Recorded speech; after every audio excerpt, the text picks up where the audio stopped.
Hello good afternoon everyone it's me Prajwala है। आज चाहिँ हामी साबुदानाको पकौडा बडा पकाउनु आँटेको हेर्नु सक्नुहुनेछ। पहिला साबुदानालाई मजाले भिजायो, त्यसको बादमा भिजाएर चाहिँ आलु अन्त बदाम त्यसको बादमा धनिया पत्ता अनि खोर्सानी सबैलाई मिक्स गर्यो।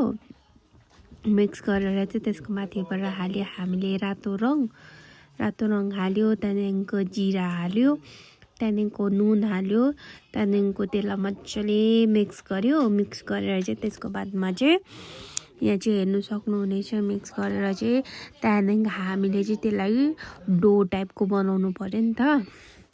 त्यसको लागि चाहिँ हामीले पहिला मजाले चाहिँ पानीमा हात भिजाउनु पर्यो। भिजाउँदै डो बनाउँदै किनकि मजाले बनिन्छ नि त।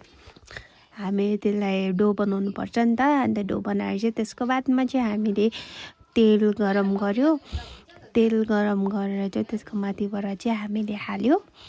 त्यहाँदेखि त्यसलाई चाहिँ अब जबसम्म डिप फ्राई हुँदैन तबसम्म हामीले डिप फ्राई गर्यो। त्यहाँदेखि हेर्नु सक्नुहुँदैछ, बिनाले टेस्ट गर्नुहुँदैछ। पक्रिनु न किराउन तिमी हो नि त, म थोरै खाने किराउन।